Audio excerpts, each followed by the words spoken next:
Hello student, स्वागत है आपका politic.com में। मैं हूं एसी ठाकुर और अभी आप देख रहे हैं थ्योरी ऑफ स्ट्रक्चर, राइट।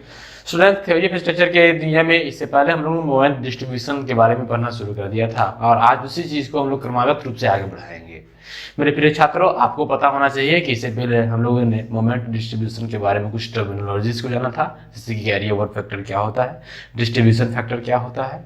उसके रिगार्डिंग आज हम एक प्रूफ करने जा रहे हैं बच्चे, और वो प्रूफ कहता है कि अगर कैरी ओवर फैक्टर की वैल्यू क्या होगी अगर एक एंड फिक्स है और अनदर एंड हिंज्ड है, या फिर ये कहिए कि सिंपली सपोर्टेड है। उस केस में कहने का मतलब है कि अगर किसी बीम का कैरी ओवर फैक्टर आपको निकालना होता है तो कैरी ओवर फैक्टर जो होता है, आप जानते हैं कि मोमेंट अप्लाई करते हैं तो उसके कारण किसी दूसरे ज्वाइंट पर मोमेंट प्रोड्यूस हो रहा होता है, और उस केस में प्रोड्यूस मोमेंट और अप्लाइड मोमेंट का जो रेशियो होता है उसको हम लोग कैरी ओवर फैक्टर बोलते हैं, यानी कि COF बोलते हैं। ठीक है बच्चे, कैरी ओवर फैक्टर की दुनिया में इससे पहले जो हम लोगों ने बात कर रखा था उसमें हम लोगों ने सिर्फ इतना जाना था कि अगर मान लीजिए फार इन फिक्स होगा और फार इन हिंज होगा, उसके अनुसार से हम लोग काम करने वाले थे, है ना। फार इन फिक्स है कि फार इन हिंज है, तो उसके अनुसार से कैरी ओवर फैक्टर को हम लोग देखते थे। तो फार इन फिक्स रहता था तो 4i/L लेते थे, क्योंकि इसका अपनी जो अब मैं अभी प्रूफ पढ़ा रहा हूँ उसका एप्लीकेशन मैंने इससे पहले लेक्चर में कर दिया था, राइट। स्टूडेंट्स, मैंने आपको ये वादा किया था कि मैं इस चीज़ का प्रूफ पढ़ाऊंगा और and you will be more and more clear, right. Students, तो आज मैं आपको इस चीज के इस थ्योरम के प्रूफ करने जा रहा हूं। देखिए, कुछ इस प्रकार से हेडिंग दिया गया है, carry over factor of a beam fixed at one and and simply supported at the other.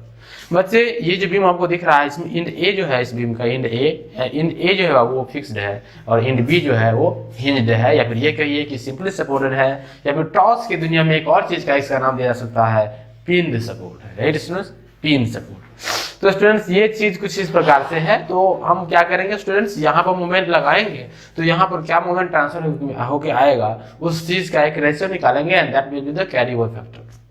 ठीक है स्टूडेंट्स, इस केस में वो उसका कैरी ओवर फैक्टर हो जाएगा, COF हो जाएगा।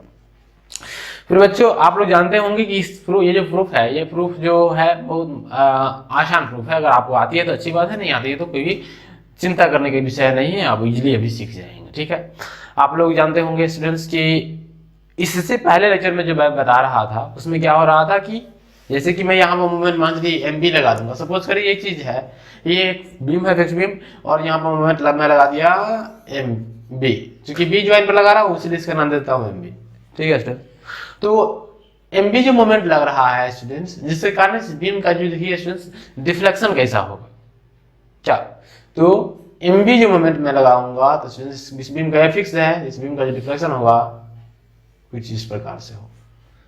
बात समझ में आएगा क्या? कहने का मतलब बीम ऐसे करके बेंड करना चाहेगा। This is the meaning of deflection here and this is the curve of deflection, right students. So अब क्या हुआ स्टूडेंट्स, ये जो बीम ऐसे बेंड कर रहा है तो इसका मतलब ये हुआ कि यहाँ पर जो रेसिस्टेंट मोमेंट लग रहा है इस ज्वाइंट ए पर, वो कुछ इस प्रकार से लग रहा है क्या, MA। कहने का मतलब ये हुआ बच्चे, जब हमने मोमेंट एट B कुछ लगाया, suppose that this is a clockwise moment, then thereafter moment at A भी क्लॉकवाइज मोमेंट लगेगा, और इसके कारण क्या होगा, ये बीम का रिफ्लेक्शन कुछ इस प्रकार से होगा। मैंने ऐसा अपने मन से नहीं किया है, यहाँ पर सपोर्ट्स की ऐसी नेचर है। ठीक है, सपोर्ट्स की नेचर क्या है बाबू, कि अगर MB पर हम लोगों ने लगाया मोमेंट एट B लगाया तो उसके अनुसार से मोमेंट एट A कुछ ना कुछ प्रोड्यूस हो जाएगा। अब इस चीज को एक मजाकिया दौर में ले जाया जाए तो सपोज कर लो कि B जो पॉइंट है वो किसी गर्ल्स हॉस्टल का है। ठीक है, सपोज करो कि B एक बिल्डिंग किसका है, गर्ल्स हॉस्टल का है, और सपोज कर लो कि गर्ल्स हॉस्टल के है ना 50 कदम दूर बॉयज का एक लॉज है ना, लॉज। तो आप जानते हो कि जैसे कुछ सुंदर कन्याएं छत पर निकलेंगी तो जैसे ही पहले ये निकली उसके बाद ये लड़का सब निकलेगा, है ना, जस्ट फॉर आई टॉनिक के लिए, नहीं आई टॉनिक के लिए। ऐसी बच्चे में प्रवृत्ति होती है ना, इस चीज को आप नकार नहीं सकते हैं, है ना, ये जेंडर प्रॉब्लम है, राइट स्ट्रेस। तो क्या होगा, मैंने सपोज कर लिया कि यहाँ पर बहुत सारी लड़कियां निकली तो उसके अनुसार से कुछ बच्चे भी यहाँ पर निकलेंगे। बात समझ में आ रही क्या? कहने का मतलब है कि ये बात हो जाती है कि जैसे यहाँ पर कुछ लड़के निकलेंगी तो ये बच्चे अपने घर से बुल करके निकलेंगे, नहीं। तो कहने का तात्पर्य हुआ, जैसे मैं यहाँ पर मोमेंट लगाऊंगा तो देयर आफ्टर मोमेंट लगाने के बाद क्या होगा कि मोमेंट प्रोड्यूस हो जाएगा, है ना, जो ज्वाइंट दूर रहेगा उससे। बात समझ में आ रही है क्या? मतलब कि मोमेंट जब मैं यहाँ पर लगाऊंगा तो यहाँ पर मोमेंट प्रोड्यूस हो जाएगा। इस बात को हम लोग बोलते हैं, इस बात के साथ जो एनालिसिस करते हैं रेशियो का, that will your carry over factor. कहने का मतलब ये, मैंने मोमेंट एट बी लगाया तो मोमेंट एट ए प्रोड्यूस हुआ। अब देखिए स्टूडेंट्स, इस बीम की स्टेबिलिटी चेक करते हैं कि क्या एक इक्विलिब्रियम कंडीशन में है या फिर नहीं है। ठीक है, करें। चलिए स्टूडेंट्स देखिए, इस बीम में जैसे मैं मोमेंट एट बी जो लगाता हूँ, अगर क्लॉकवाइज मोमेंट है तो देयर आफ्टर यहाँ पर मोमेंट एट ए जो हो रहा है वो क्लॉकवाइज ही लग रहा है। इस चीज को मुझे दूर करने के लिए सेम अमाउंट में एंटी क्लॉकवाइज मोमेंट्स लगाने पड़ेंगे। सपोज कर लिया बच्चे कि यहां से इस बीम का जो स्पान लेंथ है, स्पान लेंथ क्या है, स्मॉल एल है। अब ये बताओ, अगर स्पान लेंथ स्मॉल एल है, उस केस में इस बीम का, हम इस बीम में कुछ ना कुछ हम लोग कपल जनरेट करेंगे, क्योंकि आप जानते हैं कि सारे मोमेंट का इफेक्ट क्लॉकवाइज इफेक्ट है, और इसको वनिश करने के लिए, न्यूट्रलाइज करने के लिए आपको एंटी क्लॉकवाइज इफेक्ट चाहिए ही चाहिए। बात समझ में आ रही है क्या? सो सपोज ये बीम देखिए, ये यहां से ऐसे घुमा रहा है और ये भी ऐसे घुमा रहा है, दोनों मूवमेंट क्या है, क्लॉकवाइज मूवमेंट है। अब मैं क्या करूंगा स्टूडेंट्स, इसमें एंटी क्लॉकवाइज मूवमेंट लगाने का प्रावधान करता हूं, right students. So I will just apply here some amount of anti clockwise movement in this manner such that the couple may produce the anti clockwise. Isn't it? ऐसा हुआ क्या, मैंने clockwise movement लगाया था और इस क्लॉकवाइज मूवमेंट को ये करने के लिए मैंने एंटी क्लॉकवाइज मूवमेंट लगा दिया। अब यहां से आप देख सकते हैं कि ये जो कपल है, वो कपल क्या कर रहा है, कपल जो है ऐसे घुमाने का प्रयास करेगा। This is anti clockwise rotation and you can also check here MB will produce the clockwise rotation. So अगर मेरा एमबी और एमए के अमाउंट के बराबर में अगर एंटी क्लॉकवाइज मूवमेंट लगाना है मुझे, तो मुझे वहां पर कपल का फॉर्मेशन करना पड़ेगा। और सपोज कर लीजिए कि कपल की प्रत्येक फोर्स की वैल्यू आर है, व्हाट, आर। सपोज कर लीजिए कैपिटल आर है। तो स्टूडेंट्स आपको पता होना चाहिए कि कपल किस चीज का नाम होता है, किस चिड़िया का नाम होता है couple. So you should have an idea about the couple, right. Students अब देख लीजिए, मैंने क्या किया कि एक बी पर मैंने कुछ मोमेंट अप्लाई किया, उसके कारण मोमेंट एट ए प्रोड्यूस हो रहा है और चीजें यहीं तक आकर सीमित हैं। अब इस चीज में मैं एनालिसिस करके बताऊंगा कि कैरी ओवर फैक्टर की वैल्यू क्या हो सकती है, और इसके अनुसार से मैं आगे बढ़ूंगा, right students. So let me listen and concentrate your mind on board. देखिए स्टूडेंट्स, मैं क्या करता हूं कि सपोज कर लीजिए ये जो पॉइंट ए है, यहां से एक्स डिस्टेंस पे मैं एक प्रकार का सेक्शन ले लेता हूं, a section at x x में ले लेता हूं। ठीक है, मैं क्या करता हूं, एट ए डिस्टेंस एक्स में क्या कर लिया, सेक्शन ले ली, कोई प्रॉब्लम नहीं होनी चाहिए। ठीक, चलिए स्टूडेंट्स, आप एक समय के देख लीजिए कि अगर मैं सेक्शन नहीं लिया होता, उस केस में मैं एक चीज लिख सकता था, एंटी क्लॉकवाइज, है ना, for equilibrium condition, equilibrium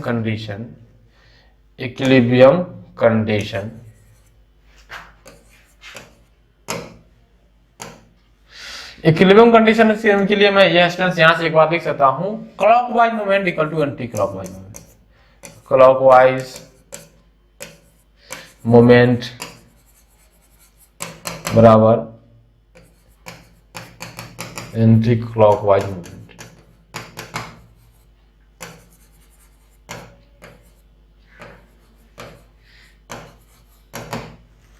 clockwise moment बराबर एंटी क्लॉकवाइज मोमेंट, इस बात को मैं यहां पर लिख सकता हूं।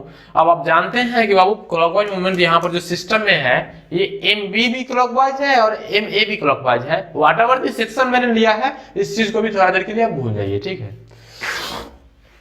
तो क्या करता हूं स्टूडेंट्स, क्लॉकवाइज मोमेंट क्या होगा, एम ए और एम बी दोनों के जोड़ देंगे, दोनों तो क्लॉकवाइज मोमेंट ही है बाबू, वो क्या हो जाएगा, बराबर होना चाहिए जो एंटी क्लॉकवाइज मोमेंट आर हम लोग लगाए हुए हैं कपल, उसके कारण। और जानते हैं आपकी कपल के द्वारा जो मोमेंट प्रोड्यूस किया जाता है, which is nothing but force multiplied by the arm of the couple, and here arm of the couple is L and force applied is R, so that the moment produced by that couple will be R into L. Okay students, so MA plus MB equals to RL. This is my question number first. And after that मैं क्या करता हूँ student, suppose consider करता हूँ मैं section x को, है ना, consider and arbitrary section, arbitrary section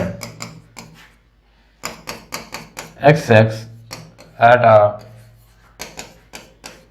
distance x from end A। मैं end A से इस सेक्शन को कंसीडर कर रहा हूँ, ठीक है। अब स्टूडेंट्स आप देख सकते हैं end A पर मोमेंट की वैल्यू मैं निकालना चाहता हूँ। सपोज के लिए मैं निकालना चाहता हूँ मोमेंट एट एक्स क्या होगा। आपको इच्छा है तो आप राइट से लेफ्ट भी जा सकते हैं, आपको इच्छा है तो आप लेफ्ट से राइट भी जा सकते हैं, ये आपके ऊपर डिपेंड करता है, ठीक है बच्चे। सपोज कर लीजिए मेरे पास ऑप्शन की बात है तो मैं क्या करता हूँ, राइट टू लेफ्ट कर लेता हूँ, है ना। तो जब मैं राइट टू लेफ्ट करूंगा तो यहाँ पर सैगिंग मोमेंट पॉजिटिव होना चाहिए, है ना, और हॉगिंग मोमेंट नेगेटिव होना चाहिए। कहने का मतलब इस सेक्शन से राइट साइड में जितने भी मोमेंट्स का सम है, उस मोमेंट्स में जो हम लोग साइन कन्वेंशन लेंगे वो साइन कन्वेंशन कैसा होना चाहिए, सैगिंग के लिए पॉजिटिव और हॉगिंग के लिए नेगेटिव। स्टूडेंट्स ध्यान दीजिए इस बात को, बच्चे कंफ्यूज करते हैं, ठीक है। चलिए तो स्टूडेंट्स ये क्या है, सपोज कर लीजिए कि मैं यहाँ पर x लिया हूँ तो मेरा टर्म जो है आसान मिले, इसके लिए मैं क्या करता हूँ स्टूडेंट्स, है ना, लेफ्ट टू राइट ही ले लेता हूँ, ठीक है। क्योंकि मैं यहाँ से अगर x ले लिया हूँ तो मुझे आसानी मिलेगी चीज को करने के लिए। सपोज मैं एट ए डिस्टेंस x लिया हूँ तो मैं लेफ्ट टू राइट ले लेता हूँ। तो आप यहाँ से लिख सकते हैं लेफ्ट टू राइट, या फिर नहीं भी लिखेंगे तो भी काम चल जाएगा, कोई दिक्कत वाली बात नहीं है। तो चलिए स्टूडेंट्स मैं इस सेक्शन x से लेफ्ट की तरफ मैं चीज को देखता हूँ। आसान चीजें हैं, क्योंकि राइट से चीजें भी ली जा सकती है, लेकिन वहां पर टर्म आ जाएगा l minus x and that may be something some amount of difficulty. So students मैं यहाँ क्या करता हूँ, मैं x वाला वैल्यू को लेकर चलता हूं, कहने का मतलब x वाला पार्ट को लेकर चलता हूं, and that will be the left to right portion of the view, right students. So I will consider just left to right and it will be mxx equals, and we will produce the sagging moment at this section, right students। so just look at my hand rotation, this is the section and this is the rotation direction। so the MA will produce some amount of sag here, so it will be positive। so MA जो होगा बच्चे, MA जो होगा यहाँ पर क्या करेगा, सैग produce करेगा, ठीक है स्टूडेंट्स। तो मैं क्या करता हूँ स्टूडेंट्स, MA के कारण जो है वो यहाँ पर सैग ले लूंगा। अब देखिए स्टूडेंट्स एक और चीज है यहाँ पर R के कारण जो चीज होती है स्टूडेंट्स, आप उस चीज को देखिए। R जो है ये डाउनवार्ड लग रहा है, तो ये डाउनवार्ड लगेगा तो R इंटू एक्स हो जाएगा यहाँ moment, and that will be the negative moment. So मैं MA को पॉजिटिव ले रहा हूँ, तो सो MA जो हो जाएगा, क्योंकि आप जानते हैं कि ये क्या मोमेंट है, MA है, MA माइनस में हो जाएगा students R into L. R into L नहीं होगा क्योंकि R इंटू एक्स की बात है, तो एक्स हो R इंटू एक्स। स्टूडेंट्स ये बात आपको समझ में आनी चाहिए। मैंने क्या किया, considered an arbitrary section x at a distance x from distance in a and mxx equal to ma minus r into x, right students. So अब आप मेरी बात को सुनिए, आप ma जान लीजिए स्टूडेंट्स, यहाँ पर क्या है, सैगिंग मूवमेंट है, और r क्या है, यहाँ पर हॉगिंग मूवमेंट है, जान लो आप, ठीक है। चलो अब मैं क्या करता हूँ स्टूडेंट्स, अब ध्यान से देखो यहाँ पे, है ना, mxx के लिए लिख सकता हूं मैं, moment at any section xx will be ei into d2y upon dx square as per slope, deflection and radius of curvature relationship, as you have already learned about students। ei into d2y upon dx square will be equals some amount of this, same amount of this, ma minus rx। कहने का मतलब ये हो गया students, आपको ये पता चल गया कि Rx की वैल्यू क्या होनी चाहिए, and it is very very simple. अब क्या हो जाए, मैं Rx को सफिक्स में नहीं लिखूंगा, सॉरी, मैं Rx को सफिक्स में क्यों लिखूं, Rx मल्टीप्लाई में नहीं। अब मैं क्या करता हूँ स्टूडेंट्स, दोनों तरफ इंटीग्रेशन लेता हूँ, तो and it will very easier to understand about after taking integration, है ना। ऑन इंटीग्रेटिंग मैं यहाँ पर लिख सकता हूँ, चलिए बाद में लिख दूंगा ei into dy by dx, ei into dy by dx equals क्या हो जाएगा बच्चे, ei into dy by dx equals ma into x, right, minus r x square divided by 2 plus constant of integration first, और ये कहां से मिला है बच्चे, बाय इंटीग्रेटिंग। मुझे इंटीग्रेट करने से ये चीज मिला है। ठीक, बातें समझ में आ रही है क्या? A into d by d x equals m a into x minus r x square by 2 plus 7। This is the first integration of the slope equation. This is, अब ये स्टूडेंट्स, अब यहां से देखिए मैं इस चीज को क्या करूंगा, यहां पर मैं बाउंड्री कंडीशन अप्लाई करने का प्रयास करूंगा। So it is very easy to understand. Boundary condition क्या हो जाएगा स्टूडेंट्स, सपोज करिए इसमें बाउंड्री कंडीशन मुझे लगाना है, तो मैं इसको इक्वेशन नंबर 2 मान लेता हूं। ठीक है, मैं इसमें बाउंड्री कंडीशन लगाऊंगा तो क्या होगा स्टूडेंट्स, अगर मैं आपको यहाँ पर बताऊं कि अगर x इक्वल टू अगर 0 कर दूं तो dy बाई dx की वैल्यू क्या हो जाएगी बताओ तो। एक मैं x इक्वल टू 0 कर दूं तो यहाँ पर स्लोप एंड डिफ्लेक्शन की वैल्यू दोनों 0 होती है, आपको पता होना चाहिए। कहां से, तो बाउंड्री कंडीशन से। ठीक है, तो यहाँ पर x इक्वल टू 0 करूंगा तो ये चीज 0 हो जाएगा।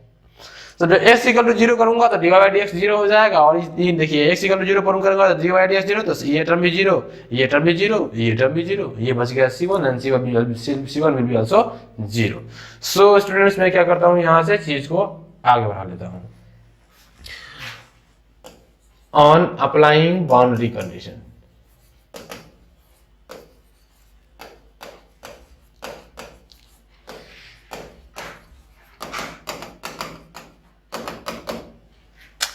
मैं बाउंड्री कंडीशन अप्लाई करने के बाद देखता हूं ये कि if x equals to 0 then dy by dx equals to 0 and therefore c1 will be also equals to 0।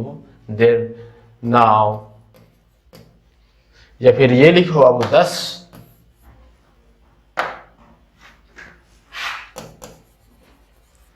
the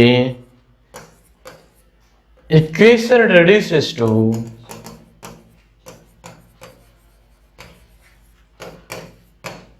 equation जो है बाबू रिड्यूस हो रहा है e i into d y by d x बराबर m e into x minus of r x square by 2। This is your slope equation right students. And by on मैं एक बार फिर से इसको इंटीग्रेट करना चाहता हूं, तो बताओ तो on integrating we get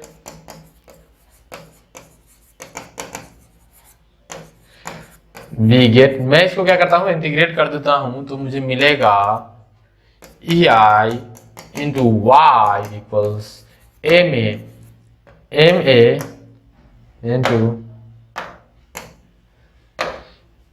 into x square by 2 minus r x cube by 6। इजेंटिक ये मिला है कि नहीं मिलेगा, आर एक्स क्यूब बाई 6, और इसमें मैं क्या करता हूँ students, constant of integration second जोड़ देता हूँ। क्या बात है, समझ में आ रही है क्या? अब मैं सेकेंड, अभी मैं फिर से यहाँ पर क्या करूंगा बच्चे, बाउंड्री कंडीशन अप्लाई करूंगा अगेन। फिर से देखो, इफ x इक्वल्स 0, अगर मैं x को 0 कर दूं देन y इक्वल टू क्या हो जाएगा, इसको क्वेश्चन नंबर 3 मान लो बाबू, है ना, कितने मान लो 3। देन y इक्वल्स कितना हो जाएगा बाबू 0। क्यों 0 होगा, देखो यहां से मैं क्या कर रहा हूं, x इक्वल टू 0 ले रहा हूं, मतलब मैं इंड a पर हूं। तो बताओ इंड a पर कोई भी अमाउंट का डिफ्लेक्शन है क्या, नहीं ना है। तो कहने का मतलब है जब x की वैल्यू 0 पुट कर दूंगा तो यहाँ पर मैं यहाँ पर पहुंच जाऊंगा, and here there is no any amount of deflection. ठीक है बच्चे, तो कोई डिफ्लेक्शन का अमाउंट यहाँ पे नहीं है। अब देखिए स्टूडेंट्स, तो मैंने क्या किया, यहाँ पर जब x इक्वल टू 0 पुट करूंगा तो y इक्वल टू 0 हो जाएगा। वेरी सिंपल बाउंड्री कंडीशन है, नॉट टू डिफिकल्ट। तो यहाँ पर मैं x इक्वल टू 0 कर दूंगा तो y इक्वल टू 0 हो जाएगा, है ना, और ये वैल्यू हमको दे देगा, जब मैं इस चीज में पुट कर दूंगा तो ये हमको दे देगा देयरफॉर c2 इक्वल्स 0। जब मैं c2 की वैल्यू अगर 0 पुट कर दूंगा तो बताइए, तो ये equation 10 we get ei into y की जो वैल्यू होगी, ei इंटू वाई बराबर क्या हो जाएगा, m a into x square by 2 minus r x cube by 6। तो स्टूडेंट्स आप इस चीज को देखिए, आप इसका एक स्क्रीनशॉट आराम से ले सकते हैं। तो कहने का मतलब ये हुआ बच्चे कि मैं जब ये चीज को अप्लाई करूंगा बाउंड्री कंडीशन को, तो बाउंड्री कंडीशन अप्लाई होने के बाद ये इक्वेशन ऐसे रिड्यूस होकर के आएगा। ठीक है स्टूडेंट्स, अब देखिए मैं चाहता हूं कि रिफ्लेक्शन की वैल्यू जो है, y की वैल्यू जो है मैं l पर निकालूं। मतलब कि अगर मैं x की वैल्यू अगर l पुट कर दूं, अगर मैं x की वैल्यू अगर l पुट कर दूं, तो उस केस में मैं इक्वेशन नंबर 3 माना था ना, अगर मैं s की वैल्यू l पुट कर दूं तो उस केस में मेरे पास क्या वैल्यू बचने वाली है, स्क्रीनशॉट ले लीजिए आप इसका। चलिए, if x equal to l, जब मैं x की वैल्यू अगर l पुट कर दूंगा देन तब क्या होगा बच्चे, तब ये होगा, अगर x की वैल्यू मैं l पुट कर दूंगा तब ये होगा कि ei, देन y की वैल्यू बताओ तो कितना हो जाएगा। अगर मैं x की वैल्यू l पुट करूंगा तो y की वैल्यू क्या हो जाएगा, फिर यहाँ पर 0 हो जाएगा। नहीं, कहने का मतलब अगर x की वैल्यू यहाँ पर 0 l पुट कर दूंगा तो y की वैल्यू यहाँ पर देखो इस इंड पर क्या होगा, 0 हो जाएगा। तो कहने का मतलब है मैं x की वैल्यू l पुट करूंगा तो y की वैल्यू क्या हो जाएगा, 0। तो जब मैं इस चीज को यहाँ पर पुट करता हूँ तो बताओ क्या मिलता है बच्चे, 0 equals ma into l square by 2 minus, अब देखो RL³ बाई 6, RL³ बाई 6 मिल रहा है ना। तो कहने का मतलब ये हुआ, अगर मैं इस चीज को इक्वेट कर, इस चीज में माइनस वाला टर्म को पहले ले आऊं तो ये मिल जाएगा हमको RL³ बाई 6 बराबर ma into l square by 2, क्या मिल जाएगा क्या। अब बताओ LQ से n स्क्वायर टाइम्स जो है इसका Q टाइम्स कट जाएगा और बच जाएगा L, बच जाएगा। अब मुझे बच गया यहाँ पर RL बाई 6, अब मैं क्या करता हूँ यहाँ पर 2 से 3 टाइम्स कर देता हूँ। तो बताओ RL बाई 3 इक्वल्स ma सिर्फ बचेगा इस साइड में, और इस चीज को मैं अगर सिंप्लीफाई कर दूं तो RL बराबर क्या हो जाएगा, 3ma हो जाएगा। अब इस चीज को ध्यान से देखो बच्चे कि ये 3ma है, RL की वैल्यू क्या बताओ तो, RL की वैल्यू देखो तो इक्वेशन नंबर 1 से RL की वैल्यू जो है ma प्लस mb है। So I will put here RL की value, right students. So RL equal to 3ma है, और उस चीज को मैं RL की जगह पे मैं लिख सकता हूँ ma प्लस mb, क्योंकि हमको ma प्लस mb की टर्म में एक्सप्लेनेशन चाहिए। सो मैं ma प्लस mb के अनुसार से RL बराबर ma प्लस mb लिख सकता हूँ, बराबर क्या हो जाएगा 3ma। ये कहाँ से मिला है स्टूडेंट्स, हमको इक्वेशन नंबर 1 से मिला, फ्रॉम 1। नहीं, अब चीज को देखो स्टूडेंट्स, अगर मैं यहाँ से चीज को लिखना चाहूँ तो मैं ma को उस साइड में ले जाऊंगा तो क्या मिल जाएगा बाबू, mb बराबर ma अगर उस साइड में चला जाएगा तो बच जाएगा 2, अगर ma अगर उस साइड में चला जाएगा तो 2ma बच जाएगा। नहीं, 3ma ये है, माइनस में चला जाएगा single ma and it will just reduce to 2ma, right students. और मैं इस चीज को यहाँ से अगर mb में अगर ma की वैल्यू से भाग कर दूं, mb अपॉन ma, या फिर ये कहिए कि ma अपॉन mb करना चाहूं तो बताओ तो कितना हो जाएगा, है ना। देखो चीज को, हाँ अब देखो स्टूडेंट्स ये ऐसा चीज आ गया, मैं mb को इस साइड में लेना चाहता हूं, है ना। तो बताओ तो इधर क्या बच जाएगा, इधर 1 और 2 को इधर ले आऊंगा तो 1/2 बराबर क्या हो जाएगा, ma बाई mb। कहने का मतलब ये हुआ कि ma बाई mb का जो रेशियो होगा, ma बाई mb का, वो क्या हो जाएगा 1/2 हो जाएगा। बात समझ में आया क्या। तो कहने का मतलब ma क्या है बच्चे, मोमेंट प्रोड्यूस्ड है ना। देखो तो यहाँ पे क्या नजर आ रहा है तुमको, mb मैंने लगाया था उसके बाद ma प्रोड्यूस हुआ था, राइट। सो ma प्रोड्यूस्ड मोमेंट है और mb इसका अप्लाइड मोमेंट है। तो बताओ प्रोड्यूस मोमेंट और अप्लाइड मोमेंट का रेशियो को क्या बोलते हैं, उसको बोलते हैं हम लोग कैरी ओवर फैक्टर। याद नहीं है क्या, थोड़ा देर पहले मैंने बताया था, अगर याद है तो अच्छी बात है। तो बताओ ये क्या चीज हो गया, ये हो गया आपका एक डेरिवेशन। कहने का मतलब ये हुआ कि कैरी ओवर फैक्टर अगर केस है किसका, अगर केस है आपका simply supported eight one joint and fixed at another joint, तो उसके अनुसार से सिंपली सपोर्टेड पर जब आप मोमेंट लगाएंगे तो उस मोमेंट का आधा भाग जो होगा वो ट्रांसफर हो जाएगा किसके ऊपर, तो फिक्स्ड जॉइंट के ऊपर। ये इस बात का सेंस है बच्चे, बात समझ में आ रही है क्या? इस बात का सेंस क्या है? तो कहने का मतलब है कि कैरी ओवर फैक्टर से आप यही समझिए कि अगर किसी भी सिस्टम में आप मूवमेंट अप्लाई करेंगे तो वहां पर क्या चीजें होने वाली है, वहां पर मूवमेंट कैसे ट्रांसफर होती है। तो बच्चे आपको एक चीज आपको समझ में आ गया होगा, ठीक है। अब देखिए स्टूडेंट्स, यहां से मैं एक चीज पे पहुंचना चाहता हूं, स्टिफनेस फैक्टर के ऊपर। क्या पहुंचना चाहता हूं स्टूडेंट्स? स्टिफनेस फैक्टर के ऊपर। तो आपको ये समझ में आया m1/2 = ma/mb। अब मैं चीज को आगे ले जाता हूं। इक्वेशन नंबर आपका स्लोप इक्वेशन जो है उसको देखिए जरा सा। स्लोप इक्वेशन है ei × dy/dx = ma × x, है ना, ma × x माइनस rx²/2, है ना। ये है ना आपका slope equation.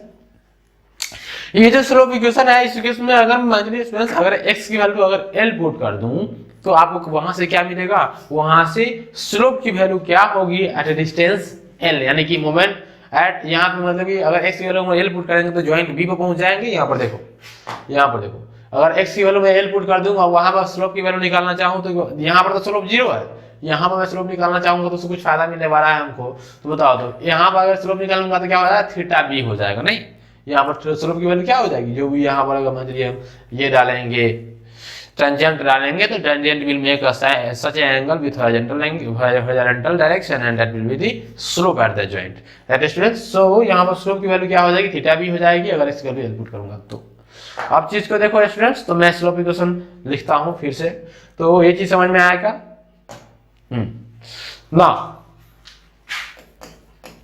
Now from slope equation आप चीज को समझ सकते हैं स्टूडेंट। स्लोप इक्वेशन मुझे क्या है, ei × dy/dx बराबर दिया हुआ है स्टूडेंट्स, क्या है देख लो एक बार, गलती नहीं होना चाहिए, ma × x × minus rx²/2, ma × x minus rx²/2, यही बात है। मैं क्या करता हूं, है ना, देयरफॉर स्लोप एट, मैं निकालता हूं x बराबर l पे, क्या हो जाएगा, ei × x बराबर l पे क्या हो जाएगा, थीटा बी हो जाएगा। नहीं, स्लोप एट बी हो यानी थीटा बी बराबर ma × l माइनस ये क्या होगा, rl²/2, क्या होगा बच्चे, rl²/2, क्या ये चीज होगा, ma × l माइनस rl²/2। अब इस चीज को स्टूडेंट्स आप थोड़ा सा देखने चाहे, थीटा ei × थीटा बी बराबर ma × l माइनस rl²/2 हो जाएगा। यहाँ पर इस चीज को थोड़ा सा आगे बढ़ाइए तो यहाँ पर क्या हो जाएगा स्टूडेंट्स, ma × l हो जाएगा। अब माइनस rl²/2 को लिख सकते हैं rl/2 × l, क्या लिख सकते हैं, क्या नहीं लिख सकते हैं। अब देखिए स्टूडेंट्स, rl/2 की जगह पर rl की जगह पर हम लोग कुछ और लिख सकते हैं, क्या, rl बराबर था ma + mb था क्या, तो स्टूडेंट्स क्या लिख सकते हैं हम यहाँ पर, यानी कि ma × मैं चीज को थोड़ा सा पहले से लिखता हूं ताकि इधर भी लिख सकूं, तो इसलिए मैं चीज को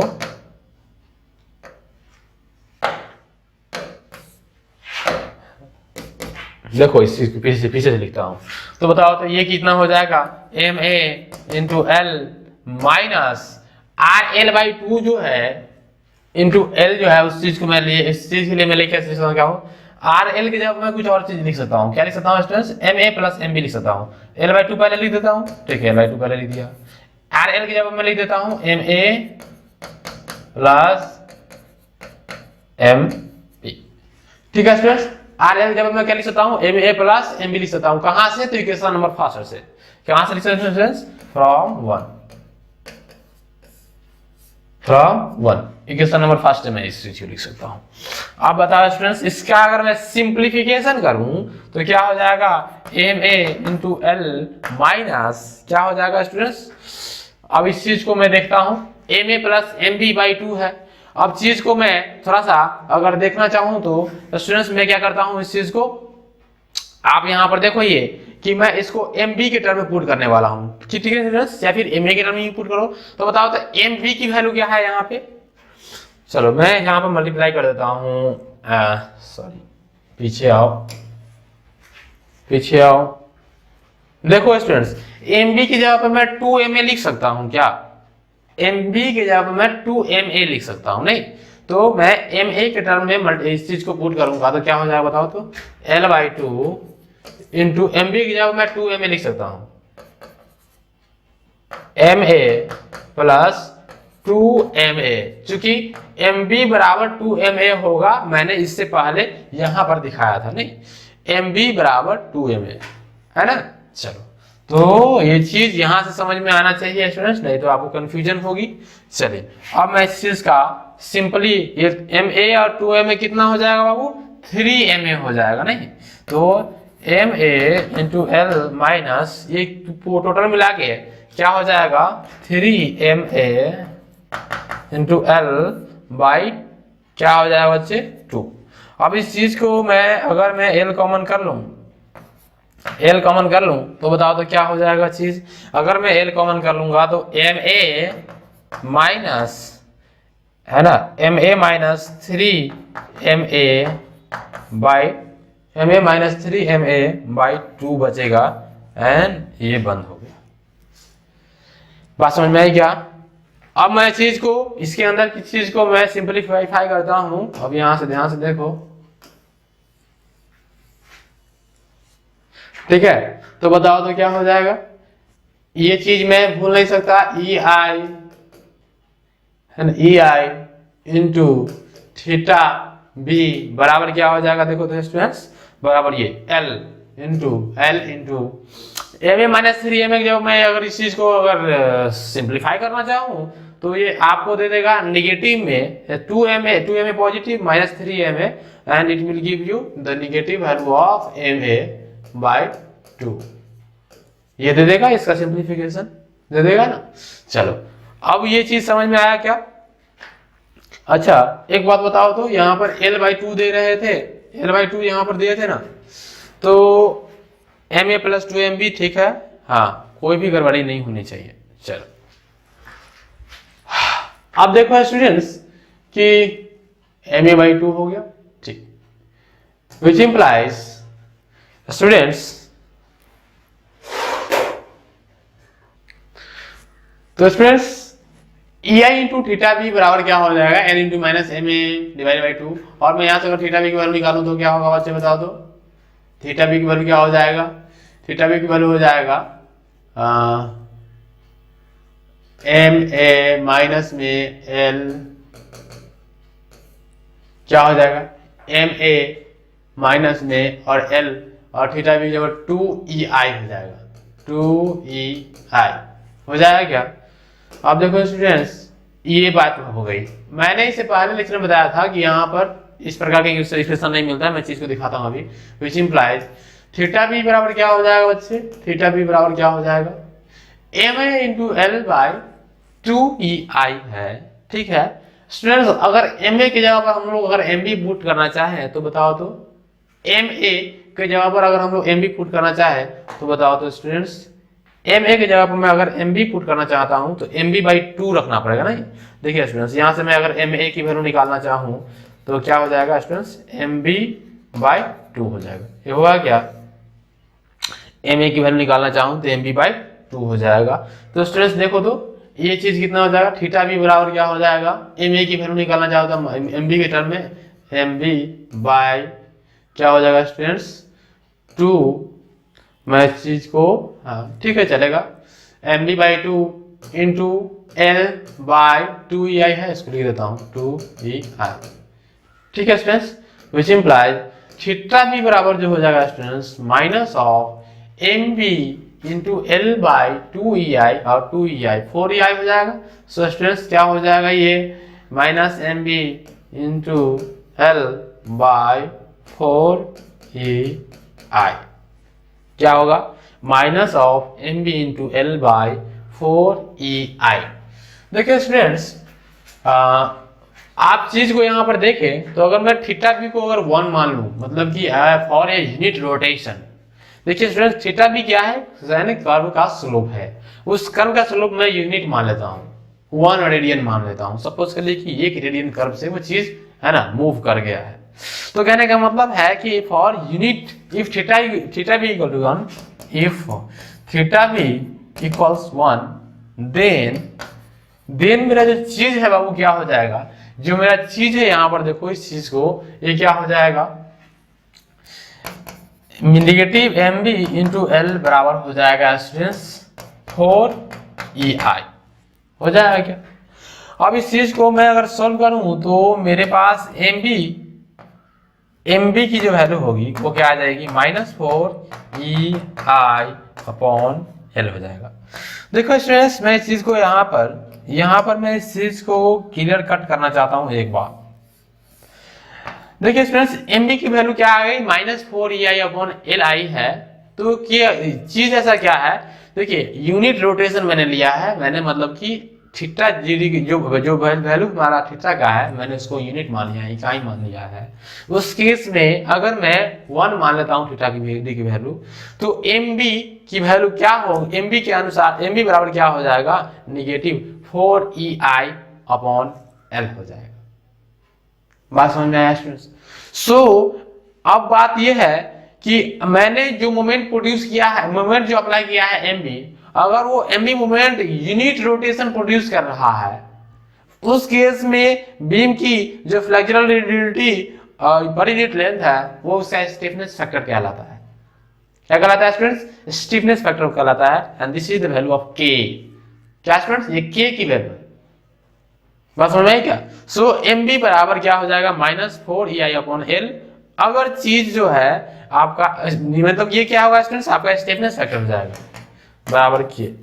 तो स्टूडेंट्स आपने देखा अभी कि जब चीज मेरा फार इंड अगर फिक्स है, मतलब कि एम बी जो है, एम बी एक ऐसा इंड है जहां पर सिंपली सपोर्टेड है, चाहे कोई भी सपोर्टेड उससे बहस नहीं है।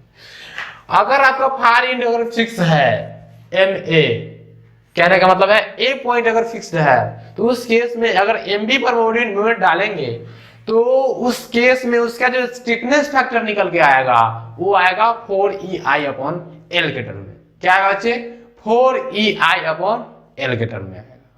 बात समझ में आ रही है क्या। कहने का मतलब बार बार सुनो, कहने का मतलब ये हुआ कि अगर मैं बी पॉइंट पर मोमेंट अप्लाई करूंगा तो अगर मेरा बी पॉइंट से दूर जो इंड है अगर वो फिक्स्ड है, उस केस में उसके लिए स्टिफनेस फैक्टर यानी कि के की वैल्यू हो जाएगी 4EI अपॉन एल। और इसी चीज के इसी केस में क्या होगा स्टूडेंट्स, जब यहाँ पर आप फिक्स्ड इंड नहीं है, अगर यहाँ पर कोई दूसरा इंड है तो उसके लिए वैल्यू चेंज कर जाती है ना। अब बात यह है स्टूडेंट्स, सिंपली सपोर्ट अगर मैं यहाँ पर कर दूंगा, मैं यहाँ पर हिंज सपोर्ट डाल दूंगा, उस केस में इसकी जो वैल्यू होगी वो 3EI अपॉन एल होगी। किसकी वैल्यू, स्टिफनेस फैक्टर की वैल्यू। यहां तक बात है कैरी ओवर फैक्टर जो प्रूफ का हेडिंग है वो प्रूफ इतना ही तक सीमित है, इतना ही तक खत्म है, हाफ होगा नहीं, मतलब कि बीम कितना कैरी कर लेगा, कैरी ओवर फैक्टर किसका कितना हो जाएगा, हाफ हो जाएगा। तो आप ये यहां से समझ लीजिए बच्चे कि जो कैरी ओवर फैक्टर हाफ हो रहा है उसके अनुसार से हम लोग काम कर रहे थे नहीं। अब देखिए स्टूडेंट्स मैंने एक चीज इसमें और प्रोड्यूस कर दिया कि स्टिफनेस फैक्टर क्या होगा अगर एम बी मोमेंट अप्लाइड जो है वो मोमेंट अप्लाइड अगर जहां पर मोमेंट अप्लाइड हो रहा है वहां से अगर जिस स्पैन में आपको जाना है उसके लिए ये स्टिफनेस फैक्टर की वैल्यू क्या होगी। तो ध्यान रखना है, अगर फार इंड फिक्स है तो 4EI अपॉन एल, और फार इंड अगर यहाँ पर मान लीजिए हिंज्ड हो जाएगा तो 3EI अपॉन एल होगा। क्या होगा, 3EI अपॉन एल होगा। क्लियर है स्टूडेंट्स। तो इस बात को हमेशा याद रखो, क्या रखो, हमेशा याद रखो स्टूडेंट्स। इतना ही सिर्फ याद रहेगा तो आपको बेंडिंग मोमेंट डिस्ट्रीब्यूशन डायग्राम यानी कि ये एमडीएम में मोमेंट डिस्ट्रीब्यूशन डायग्राम में कोई प्रॉब्लम नहीं होने वाला है। चीजें सब पीछे वाले ही है, फिक्स्ड बीम की ही है। तो इस केस में हम लोग कैरी ओवर फैक्टर के बारे में ज्यादा एनालिसिस कर लेंगे तो हमारा चीज क्लियर हो जाएगा। कहने का मतलब है अब यहां से मैं एक चीज को लिख देता हूं, इसको स्टूडेंट्स आप लोग नहीं लिखना, इसको आप लोग नहीं लिखना, मैं इस चीज को यहाँ से रेफरेंस करने के लिए लिख दिया था। चलिए तो एम बी बराबर -4EI अपॉन एल जो हो गया बराबर के हो गया स्टूडेंट्स। अब बात क्या है, ये माइनस के साथ आप लोग घबराइएगा नहीं, क्योंकि अगर साइन कन्वेंशन आपका सही रहेगा तो आराम से आप 4EI अपॉन एल के अनुसार काम कर पाएंगे। ठीक है स्टूडेंट्स। चलिए तो ये क्या हो जाएगा स्टूडेंट्स, स्टिफनेस फैक्टर की वैल्यू हो जाएगी। मैं इस चीज का एक चीज और समझाता हूं। देखिए स्टूडेंट्स तो यहाँ पर क्या था, ये ऐसा मेरा कोई बीम था, यहाँ पर कोई फिक्स पिन सपोर्ट था, ये चीज क्या था, फिक्स था। अगर मान चलिए यहाँ भी पिन सपोर्ट हो जाएगा, यहाँ भी पिन सपोर्ट हो जाएगा, इस केस में हम लोग चाहते हैं इस बीम का स्टिफनेस फैक्टर क्या होगा, क्योंकि आप जानते हैं कि अगर ये बी पॉइंट है, ये ए पॉइंट है, तो इस केस में इसका कैरी ओवर फैक्टर तो हो जाएगा क्या, 0। कैरी ओवर फैक्टर क्या हो जाएगा, 0 हो जाएगा, क्योंकि मोमेंट यहाँ पर अप्लाई कीजिएगा तो यहाँ पर कोई मोमेंट प्रोड्यूस नहीं होगा, जो किसी पास कैपेसिटी नहीं है मोमेंट लेने की। सो मोमेंट प्रोड्यूस विल बी 0, क्योंकि यहाँ पर मोमेंट रेसिस्टेंस कैपेसिटी नहीं होता है, 0 हो जाएगा। सो कैरी ओवर फैक्टर 0 हो जाएगा यहाँ पर। लेकिन इसके इस स्पान में इसके कुछ स्टिफनेस होगा, and that will be given by the formula if far and is free hinge, तो उस केस में हम लोग 3EI/L से इसका ये एक्सप्लेनेशन देते हैं। कहने का मतलब है कैरी ओवर फैक्टर की वैल्यू क्या होगी, अगर मैं B से A की तरफ जाऊंगा तो कैरी ओवर फैक्टर की वैल्यू होगी 3/L। तो स्टूडेंट्स इसका एप्लीकेशन क्या है, इस चीज को देख लीजिए। जैसे कि सपोज कर लीजिए कि मैं एक और स्पान इसमें जोड़ दिया, तो अब ये कंटिन्यूअस स्पान हो गया, 2 स्पान हो गया। अब इस केस में इसका एनालिसिस करना रहेगा, मंथली नंबर ऑफ लोडिंग यहाँ पर दे दिया जाए, and this is very very complex situation, जिसमें आपको है ना ये इस स्टैटिकली इंडिटरमिनेट स्ट्रक्चर का वैल्यूएशन निकालना है, इसमें कैसे कैसे चीजें हो रही हैं। तो स्टूडेंट्स हम लोग एमटीएम में क्या करते हैं, इस चीज का प्रत्येक ज्वाइंट को एनालाइज करते हैं, फिक्स बीम का केस अप्लाई करते हैं। उसमें क्या करते हैं स्टूडेंट्स, इसमें जितने भी स्पान है उसको मैं मान लेता हूं कि इसमें फिक्स्ड है। पहले क्या मान लेता हूं स्टूडेंट्स, जितने भी स्पान है वो फिक्स्ड है। जैसे कि यहाँ पर 2 स्पान दिख रहे हैं ना आपको, मैं दोनों स्पान को फिक्स बीम मान लूंगा पहले केस में, अलग अलग। सपोज कर लिए ए है, ये बी है, ये सी है, तो मैं पहला स्पान मानूंगा ए बी को फिक्स वाला और दूसरा मानूंगा बी सी को फिक्स वाला, और दोनों को फिक्स मानने के बाद एज ए फिक्स बीम मैं ये काम करूंगा। इस केस में आप जानते हैं फिक्स बीम में यहाँ पर इन मोमेंट क्या होता है, यहाँ पर भी इन मोमेंट क्या होता है आप ये भी जानते हैं, यहाँ पर इन मोमेंट क्या होगा आप जानते हैं, और यहाँ पर इन मोमेंट क्या होगा आप जानते हैं, इस टाइप के लोडिंग के कारण, क्योंकि इस चीज के लिए मैंने आपको इससे पहले फिक्स बीम पढ़ा चुका हूँ। आप देखिए स्टूडेंट्स, मैं ए और बी स्पान अलग ले लूंगा, बी और सी स्पान अलग लूंगा, तो स्टूडेंट्स बी के अनुसार मैटर फंसेगा। सपोज कर लीजिए स्टूडेंट्स, यहाँ पर इस सारे स्पान में लोडिंग के कारण मोमेंट एट ये इस स्पान के कारण यहाँ पर इन मोमेंट अगर 10 आ रहा है, सपोज करिए इस स्पान के कारण मोमेंट अगर 12 आ रहा है, तो यहाँ पर मैटर फंस जाएगा। 10 और 12 एक ही ज्वाइंट पर 2 मोमेंट आ नहीं सकते हैं। तो इसी दोनों चीज के लिए हम लोग वेरियस इटरेशंस करेंगे। सपोज कर लीजिए कि ये ज्वाइंट अगर मेरा फिक्स नहीं होता, कोई और ज्वाइंट होता, तो यहाँ पर मोमेंट कैरिंग कैपेसिटी नहीं होता, उस केस में हम सारा मोमेंट को क्या कर देंगे, या तो स्पान में ट्रांसफर कर देंगे या तो इस फिक्स सपोर्ट को दे देंगे। तो इसका कहने का मतलब है यहाँ पर मोमेंट जो 10 आ रहा है, ये 10 मोमेंट का कितना पार्ट यहाँ पर चला जाएगा, तो इसके लिए मतलब कि यहाँ पर मोमेंट अप्लाइड ये है, तो यहाँ पर मोमेंट प्रोड्यूस के अनुसार से काम करना पड़ेगा, कैरी ओवर फैक्टर लगाना पड़ेगा, कैरी ओवर फैक्टर लगाना पड़ेगा, यानी कि 4EI/L। इसके अनुसार से कैरी ओवर फैक्टर यहाँ पर इसके लिए क्या हो जाएगा, 4EI/L। यहाँ से यहाँ देखिए यह क्या हो जाएगा स्टूडेंट्स, अब ये देखिए पिंड है, तो इस केस में कैरी ओवर फैक्टर क्या हो जाएगा, 3EI/L हो जाएगा।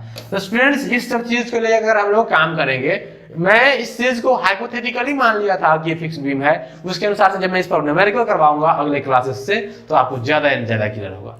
तो स्टूडेंट्स इस प्रकार से आप लोगों ने आज की लेक्चर में ये देखा, मैं इस चीज को एक बार रिप्ले कर देता हूं। ठीक है स्टूडेंट्स, यहाँ से आप चीज को एज इट इज लिख लीजिए, आपको इसी वे में प्रूफ करना है एग्जाम में। ठीक है, so students carry over factor for a beam fixed at one end then simply supported at another end. मैं इसका ये ले लीजिए, आप लोग स्क्रीनशॉट ले लीजिए इसका। दूसरा काम कर देता हूं मैं, इसका स्क्रीनशॉट ले लो, इसका स्क्रीनशॉट ले लो, ये मिल गया। और इसके बाद एक चीज और लिख लो इसमें, क्या इसमें लिख लो है ना, एक चीज और लिख लो, the stiffness factor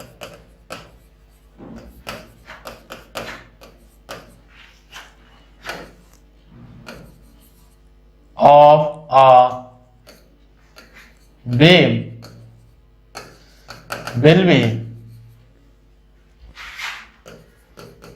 3EI/L if the far जो कि दूर वाला एंड है, एंड इज हिंज्ड। बात समझ में है? तो फार एंड अगर हिंज्ड रहेगा उस केस में क्या हो जाएगा students, stiffness value factor value क्या हो जाएगा, 3EI/L, that is K = 3EI/L L हो जाएगा। ये जो एक्सप्रेशन आपको दिख रहा है स्टूडेंट्स, ये आप लोग लिख लीजिए। ये स्टूडेंट्स किसके लिए है? ये है आपका जब आप ये काम करेंगे, क्या बोलते हैं इसको, जब आप फॉरेन फिक्स्ड के केस में काम करेंगे तो कहने का मतलब है स्टूडेंट्स ये आपको क्लियर होता है। तो फिर मिलते हैं एक बहुत अच्छा सा प्रॉब्लम के साथ, जिसमें आपको एमडीएम की सारी दुविधाएं क्लियर हो जाएंगी, मतलब कि उस पर प्रॉब्लम करना चाहिए जाएगा। जो भी थ्योरेटिकल पोर्शन पढ़ना था हम लोगों को एमडीएम के ऊपर पढ़ चुके हैं, अब मैं उस पर है ना न्यूमेरिकल करवाऊंगा आप लोगों को, और न्यूमेरिकल करने के बाद आपको लगेगा कि सारा का सारा कंसेप्ट जो कि आज तक आप लोगों ने पढ़ा है वो सारा एमडीएम में समाहित है। एक प्रकार का विशेष पैकेज है जिसमें मिक्सचर है सभी चीजों का। तो स्टूडेंट्स आप एमडीएम की चीज को एनालाइज कीजिए, पढ़िए और मेरे साथ बने रहिए। फिर मिलते हैं आने वाले लेक्चर्स में एक बेहतर प्रॉब्लम के साथ। धन्यवाद।